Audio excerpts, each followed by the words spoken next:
శాంతి. ఈరోజు ఫిబ్రవరి 25వ తేదీ 2024 అవ్యక్త మురళి సారాంశం. ఈ అవ్యక్త మురళిని అవ్యక్త వాగ్దాదా మార్చి 3098లో వినిపించారు. మురళి యొక్క శీర్షిక సర్వ ప్రాప్తుల స్మృతిని ఇమర్జ్ చేసుకొని అచంచల స్థితిని అనుభవం చేయండి మరియు జీవన్ముక్తులుగా అవ్వండి.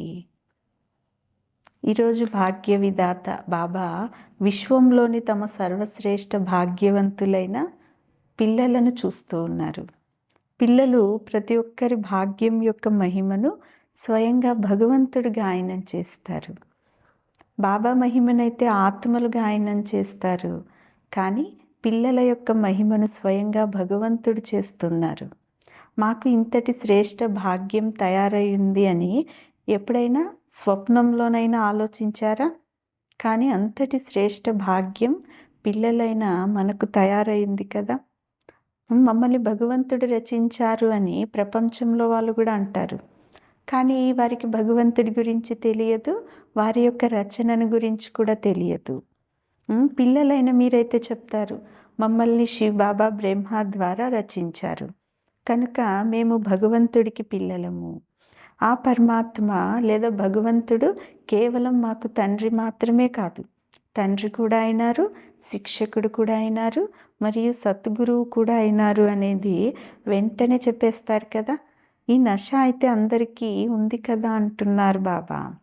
పిల్లల యొక్క సంతోషాన్ని చూసి బాబ్దాదా కూడా సంతోషంతో ఊగుతారు. మరియు ఓహో నా శ్రేష్ఠ భాగ్యవంతులైనటువంటి విశేష ఆత్మలారా అనేది ఎల్లప్పుడూ బాబా కూడా అంటారు కదా. తండ్రి రూపంలో పరమాత్మ పాలనను అనుభవం చేస్తూ ఉన్నారు. ఈ పరమాత్మ పాలన మొత్తం కల్పమంతటిలో కేవలం బ్రాహ్మణ జన్మలో ఉండేటటువంటి పిల్లలైన మీకే ప్రాప్తి అవుతుంది. ఈ పరమాత్మ ప్రేమ అనేది ఆత్మలకు సర్వప్రాప్తి స్వరూపం అనేది అనుభవం అవుతూ ఉంది కదా. పరమాత్మ ప్రేమ సర్వ సంబంధాలను కూడా అనుభవం అనేది చేయిస్తుంది. పరమాత్మ ప్రేమ దేహభానం నుంచి కూడా దూరం చేస్తుంది, అంటే దేహంపై నుండి అభిమానాన్ని కూడా మరపింపచేస్తుంది. అలాగే అనేక స్వార్థాలతో ఉండేటటువంటి ప్రేమలను కూడా మరపింపచేస్తుంది. ఇటువంటి పరమాత్మ ప్రేమ పరమాత్మ పాలనలో పాలింపబడేటటువంటి భాగ్యవంతులైన ఆత్మలు మీరు కదా. మీరు ఎంతటి భాగ్యవంత ఆత్మలు. స్వయంగా బాబా తన వతనాన్ని వదిలి ఈశ్వరీయ విద్యార్థులైనటువంటి మిమ్మల్ని చదివించేదానికి వస్తారు. ప్రతిరోజు ఉదయమే చదివించేందుకు దూరదేశం నుంచి వచ్చే ఇటువంటి టీచర్ని ఎప్పుడైనా చూసారా? ఎంత సహజంగా చదువుని చదివిస్తారు. 2 మాటల చదివే కదా మీరు మరియు బాబా. ఈ 2 మాటల్లోనే అంటే మీరు సృష్టి చక్రం అనైనా అనండి, డ్రామా అనైనా అనండి, కల్పవృక్షం అనైనా అనండి, మొత్తం జ్ఞానం ఇమిడి ఉంది కదా. 3 లోకాల జ్ఞానాన్ని కూడా తెలిపిస్తారు. ఈ చదువు ద్వారా మనస్సు బుద్ధి ఎగిరే కళను అనుభవం చేసుకుంటుంది. అంటే బుద్ధి ఎంత తేలికగా అవుతుంది కదా ఈ చదువు ద్వారా. మామూలు చదువులైతే బుద్ధి బరువైపోతుంది, ఈ చదువు ద్వారా బుద్ధి తేలిక అవుతుంది. ఇలా చదివించేటటువంటి వారు మీకు ఎవరైనా దొరికారా? కనుక ఇది కూడా భాగ్యం కదా అంటున్నారు బాబా. మళ్ళీ చూడండి, సద్గురువు ద్వారా మీకు ఎటువంటి శ్రీమతం లభిస్తూ ఉంది అంటే సదాకాలానికి మీరు ఏం చేయాలి, ఎలా నడవాలి, ఇలా చేయాలా చేయొద్దా, ఏమవుతుంది, ఏం చేయాలి అనేటటువంటి ప్రశ్నలకు సమాధానాలు, అంటే ఇలాంటి ప్రశ్నలన్నీ కూడా సద్గురువు ఇచ్చేటటువంటి శ్రీమతం ద్వారా సమాప్తి అయిపోతాయి కదా. ఈ ప్రశ్నలన్నింటికి కూడా సమాధానం ఒకటే ఒక మాటలో బాబా చెప్తారు, ఫాలో ఫాదర్, తండ్రిని అనుసరించండి. సాకార కర్మలో బ్రహ్మబాబాని ఫాలో చేయండి. నిరాకారి స్థితిలో అశరీరులుగా అవ్వటంలో శివ్ బాబాని అనుసరించండి. బాబా మరియు దాదా ఇద్దరిని కూడా ఫాలో చేయటము అనగా అర్థం ప్రశ్నార్థకాలన్నింటినీ సమాప్తి చేసేసుకోవటం అంటే శ్రీమతం అనుసారంగా నడవటం కదా. బాబా సమానంగా అవ్వటము అనగానే బాబాని ఫాలో చేయటం, ఫాలో ఫాదర్ చేయటం కదా బాబా సమానంగా అవ్వటము అంటే. మీకు సద్గురువు ద్వారా చూడండి ప్రతిరోజు ఎన్ని వరదానాలు లభిస్తూ ఉన్నాయి. కనుక సదా మీ భాగ్యానికి చెందినటువంటి ప్రాప్తులను ఎదురుగా పెట్టుకోండి అంటున్నారు బాబా. కేవలం బుద్ధిలో అది గుప్తంగా ఉంచుకోకూడదు. ఇమర్జ్ చేసుకోండి. లోపల లభించిన ప్రాప్తులను ఇమర్జ్ రూపంలో బయటకు తీసుకురండి, ప్రత్యక్షం చేయండి. ఎప్పుడైతే ప్రాప్తుల యొక్క జాబితా అనేది ఇమర్జ్ అవుతుందో అప్పుడు ఏ విధమైనటువంటి విఘ్నము మీ పైన దాడి చెయ్యదు అంటారు బాబా. ఇప్పుడు కొంతమంది అయితే ఏదో ఒక కారణంగా శ్రమ పడతారు, యుద్ధం చేస్తున్నారు, యోగం చేయాలనుకుంటారు, కానీ యోగం కుదరదు. ఆత్మాభిమానానికి బదులుగా దేహాభిమానంలోకి వచ్చేస్తారు. ఇది బాప్దాదాకి పిల్లలు చేసేది చూసినప్పుడు బాగా అనిపించదు. ఇలా ఉండటానికి కారణం ఏంటి? తమ భాగ్యానికి చెందినటువంటి ప్రాప్తులను ప్రత్యక్ష రూపంలో తెచ్చుకోవటం లేదు పిల్లలు. అవి గుప్తంగానే లోపల ఉండిపోతున్నాయి. కనుక చాలా సహజమైనటువంటి పురుషార్థం ఏమిటి అంటే ప్రాప్తులన్నింటినీ ప్రత్యక్ష రూపంలో ఎదురుగా తెచ్చుకోండి అంటున్నారు బాబా. బ్రాహ్మణులుగా అయినప్పటి నుంచి మీ భాగ్యాన్ని స్మృతిలో ఉంచుకోండి, అలజడిలోకి రాకండి, అచంచలంగా ఉండేవారుగా అవ్వండి అంటున్నారు బాబా. చూడండి, ఎప్పుడైనా ఏదైనా సూక్ష్మ పురుషార్థం యొక్క మార్గం అనేది కష్టం అనిపిస్తే, బుద్ధి ఎక్కువగా అలజడిలో ఉంది అంటే మీ స్మృతి చిహ్నం ఏదైతే ఉందో దాన్ని స్మృతిలోకి జ్ఞాపకం తెచ్చుకోండి. ఇలా బుద్ధి అచంచలంగా ఉండి, అచంచలంగా అంటే బుద్ధి చంచలంగా ఉండకూడదు, అచంచలంగా ఉండాలి. ఒకవేళ బుద్ధి చంచలంగానే ఉంది, అచంచలం కాలేదు అన్నప్పుడు మధుబన్లోని అచల్ ఘర్ యొక్క స్మృతి చిహ్నాన్ని గుర్తుకు తెచ్చుకోండి. నా స్మృతి చిహ్నం అచల్ ఘర్, అచంచలంగా ఉండటం. అలజడిలోకి వచ్చే ఘర్ కాదు కదా అంటున్నారు బాబా. ప్రాప్తులను ఎదురుగా ఉంచుకోండి. బాబా స్మృతితో పాటు బాబా ఎలా తయారు చేశారు మరియు ఏం లభించింది అనేటటువంటి వీటన్నింటినీ అంటే బాబా ఇచ్చిన వాటన్నింటినీ మీరు ఇమర్జ్ చేసుకోండి, ప్రత్యక్ష రూపంలోకి గుర్తు తెచ్చుకోండి అంటున్నారు బాబా.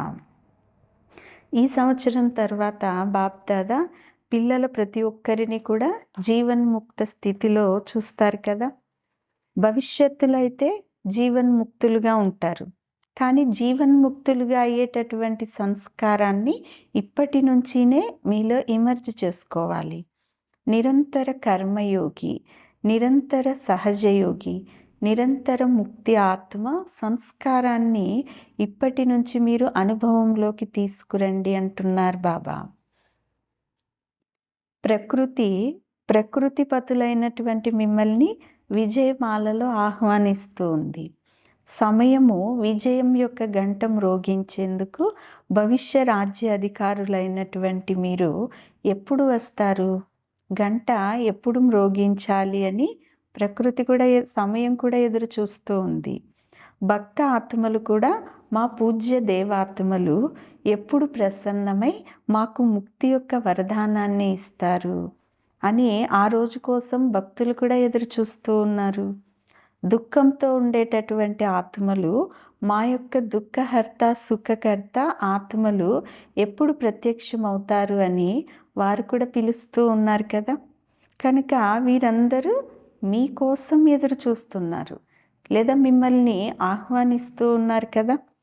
కనుక ఓ దయాహృదయులారా, విశ్వ కళ్యాణకారి ఆత్మలారా, ఇప్పుడు వీరి ఎదురు చూపులను సమాప్తం చేయండి అంటున్నారు బాబా. మీ కొరకు ఇవన్నీ కూడా ఆగిపోయి ఉన్నాయి కదా. మీరందరూ ముక్తులుగా అయిపోయినట్లయితే సర్వ ఆత్మలు, ప్రకృతి, భక్తులు అందరూ కూడా ముక్తులుగా అయిపోతారు. కనుక మొదట మీరు ముక్తులుగా అవ్వండి అంటున్నారు బాబా. ముక్తిని దానమిచ్చేందుకు మాస్టర్ దాతలుగా అవ్వండి. ఇప్పుడు విశ్వ పరివర్తన అనేటటువంటి బాధ్యత కిరీటదారులైనటువంటి ఆత్మలుగా అవ్వండి. బాబాతో పాటు మీరు కూడా సహాయకారులైనారు కదా విశ్వ పరివర్తన చేసేందుకు. బాబ్దాదా ముందు కూడా చెప్పారు, 100 హిమాలయ పర్వతాల సమానమైనటువంటి అతి పెద్ద విఘ్నం వచ్చినా కూడా తొలగిపోము, ఓడిపోము, కిరీటధారణ మహోత్సవాన్ని, ముక్తి సంవత్సరాన్ని తప్పకుండా జరుపుకుంటాము అనేది పిల్లలందరూ అనాలి అంటున్నారు బాబా. తయారవ్వాల్సిందే కదా. అయితే తయారవ్వాల్సిందే అనేటటువంటి దృఢ సంకల్పాన్ని పెట్టుకోండి. ఎక్కడ దృఢత అనేది ఉంటుందో అక్కడ సఫలత లేకపోవటం అసంభవం అవుతుంది కదా. దృఢత ఉంది అంటే సఫలత వెనువెంటనే ఉండనే ఉంటుంది. డైరెక్ట్గా బాబా ద్వారా కానీ, నిమిత్త ఆత్మలైన దాదీల ద్వారా కానీ ఏదైనా డైరెక్షన్ లభించినప్పుడు దానికి గౌరవం ఇవ్వటం చాలా అవసరం. ఇందులో సాకులు చెప్పకూడదు, నిర్లక్ష్యంగా కూడా ఉండకూడదు. అంటే ఆ విషయాన్ని నిర్లక్ష్యం చేయకూడదు. కనుక దీనికి మహత్వం అనేది ఇవ్వటము అనగా మహానతను మహానులుగా అవ్వటము అంటున్నారు బాబా. గత సంస్కారానికి వశమై అంటే గత సంస్కారాలకు వశమైపోయి చాలా మంచి ఉల్లాస ఉత్సాహాలకు ముందుకు పోతున్నటువంటి విద్యార్థులు చాలామంది పిల్లలు ఉన్నారు. కానీ ఏదో ఒక బంగారు దారము, చాలా సూక్ష్మమైన దారం అనేది వారిని ముందుకు పోనివ్వటం లేదు. అంటే అది కూడా ఒక బంధనంగా ముందుకు పోనివ్వటం లేదు. ఈ సూక్ష్మమైన దారము ఉండిపోయింది కదా అనేది కూడా వారికి తెలుసు కూడా. కానీ అనేటటువంటి మాటలు చెప్తారు. కనుక సహజమైనటువంటి పద్ధతి ఏమిటి అంటే చిన్న చిన్న విషయాలలో కూడా సరేనండి అంటూ మార్కులను జమ చేసుకుంటూ ముందుకు వెళ్ళాలి. కట్ చేసుకోవద్దండి, జమ చేసుకోండి అంటున్నారు బాబా.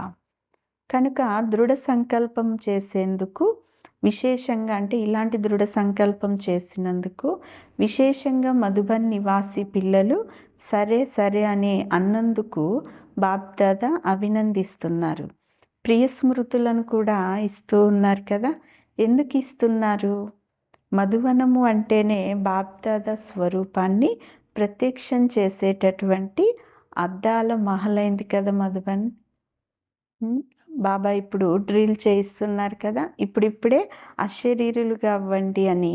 అకస్మాత్తుగా ఒకవేళ డైరెక్షన్ అనేది లభిస్తే అలా అవ్వగలరా? ఒక సెకండ్లో? లేదా అలజడిలోకి వస్తారా?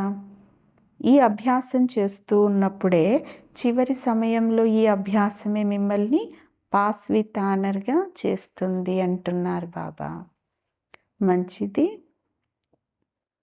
నలువైపులా ఉండేటటువంటి అతి శ్రేష్ఠ భాగ్యవంతులు పరమాత్మ పాలనకు అధికారి ఆత్మలు, పరమాత్మ చదువుకు అధికారులు, సద్గురువైన పరమాత్మ వరదానాలకు అధికారులు, సదా దృఢత ద్వారా సఫలతను పొందేటటువంటి అధికారులు, సదా అఖండ యోగులు, అచంచల యోగులు, సదా విశ్వ పరివర్తన అనే బాధ్యత కిరీటాన్ని ధరించినటువంటి కిరీటదారులు, సదా సర్వప్రాప్తులను ఇమర్జు చేసుకొని అనుభవం చేసేటటువంటి విశేష ఆత్మలకు బాబ్దాదా యొక్క ప్రియ స్మృతులు మరియు నమస్తే. ఆత్మిక పిల్లలు, ఆత్మిక తల్లి తండ్రికి ప్రియ స్మృతులు, గుడ్ మార్నింగ్ మరియు నమస్తే. ఈరోజు వరదానం. బ్రాహ్మణ జీవితంలో ఒక్క తండ్రిని తమ ప్రపంచంగా తయారు చేసుకునేవారు స్వతహా యోగి మరియు సహజ యోగి భవ. వరదానం యొక్క వివరణ. బ్రాహ్మణ జీవితంలో పిల్లలైన ప్రతి ఒక్కరి వాగ్దానం ఒక్క తండ్రి తప్ప ఇంకెవ్వరూ కూడా లేరు అనేదే కదా. ఎప్పుడైతే ప్రపంచమే తండ్రి అయిపోయారు, ఇతరులు ఎవ్వరూ లేనే లేరో అప్పుడు స్వతహాగా సహజ యోగి స్థితి అనేది సదా ఉంటుంది. ఒకవేళ ఇతరులు ఎవరైనా ఉన్నట్లయితే శ్రమ పడాల్సి వస్తుంది కదా! అంటే వారిని మరచిపోయి బాబా స్మృతిలో ఉండేందుకు శ్రమ పడాల్సి వస్తుంది. బుద్ధి ఎక్కడికి వెళ్ళకూడదో అక్కడికే వెళ్తుంది. కానీ ఒక్క తండ్రే సర్వస్వమైనట్లయితే బుద్ధి మరెక్కడికి కూడా వెళ్ళలేదు అంటున్నారు బాబా. అటువంటి సహజ యోగులు సహజ స్వరాజ్య అధికారులుగా అయిపోతారు. వారి ముఖంపై ఆత్మికత యొక్క ప్రకాశం అనేది ఏకరసంగా ఒకే విధంగా ఉంటుంది. స్లోగన్: తండ్రి సమానంగా అవ్యక్తంగా లేక విదేహీగా అవ్వటం ఇదే అవ్యక్త పాలనకు ప్రత్యక్ష నిదర్శనము అంటున్నారు బాబా. మంచిది. ఓం శాంతి.